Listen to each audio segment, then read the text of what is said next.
La nuit du 21 septembre 1945, je suis mort. Ainsi débute Le Tombeau des Lucioles, film d'animation japonais qui porte à l'écran le combat de deux orphelins pendant la guerre. La scène d'ouverture représente une silhouette fantomatique rougeâtre sur un fond noir, celle du jeune frère observant son propre corps à l'agonie. On retrouve plus tard ces jeux subtils d'apparition, notamment dans la fabuleuse scène des Lucioles, dans l'abri de Seita et Setsuko. Les deux héros réunis dans le noir libèrent des lucioles, créant une lumière qui effleure leurs visages souriants. Peu à peu, les insectes forment des images fantasmagoriques qui dessinent dans le ciel un souvenir de l'enfance de Seita. Dans son pouvoir onirique, le film nous rappelle sans cesse que l'obscure clarté se reflète dans de tout petits verres, que les lucioles sont les témoins de la nuit qui nous entoure. La nuit du 15 avril 2019, Notre-Dame de Paris était ravagée par un incendie historique. Notre incapacité et notre crainte face à l'extrême amplitude des flammes ont porté au stade du sublime ce terrible brasier. Si Seita et Setsuko sont en quelque sorte les symboles des victimes innocentes de la guerre, l'incendie de Notre-Dame est celui de notre négligence.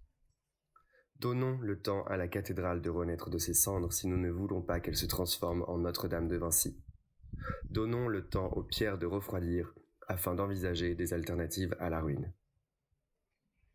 Ce qu'il faut retenir de cet événement, ce n'est ni l'averse de dons qui l'a suivi, ni celle de propositions impatientes et impertinentes pour la restauration de l'édifice, mais le manque d'anticipation dans la préservation des biens et des services que nous pensons immuables. Le patrimoine n'est pas le seul secteur à lutter pour se faire entendre.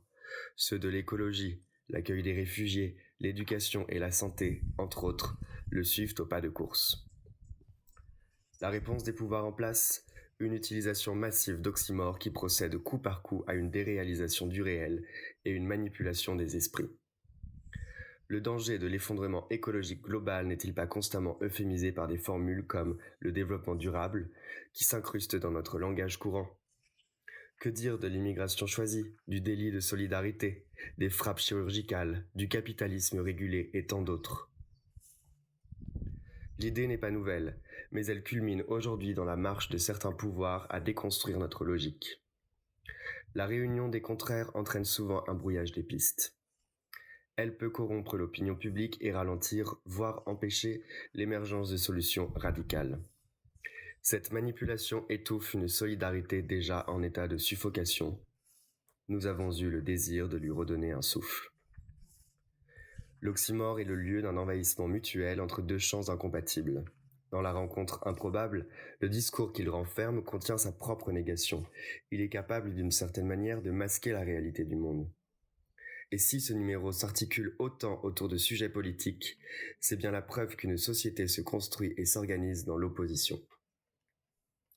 Nous avons voulu un numéro qui donne à voir les événements contradictoires tels que nous les vivons au quotidien. Nous avons voulu accueillir des récits sur les causes de l'immigration, des droits à l'asile, à la ville, au logement, et sur les outils présents pour les défendre. Pour cela, il a fallu rentrer dans les tribunaux, assister au procès, habiter les squats, reconvertir les friches, créer de nouvelles formes de lutte, pousser la porte des ateliers et collectives qui décident de renouveler la pensée ou de passer à l'action.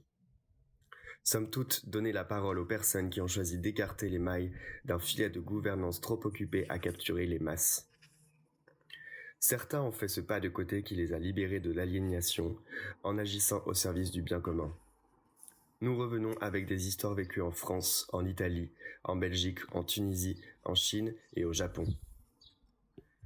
Si la contradiction est en mesure de glorifier l'acte architectural, comme le réclamait déjà de son temps Robert Venturi, ou d'être le lieu où s'entrechoquent les beautés hérétiques de nos villes, elle est aussi porteuse d'un message politique expressif.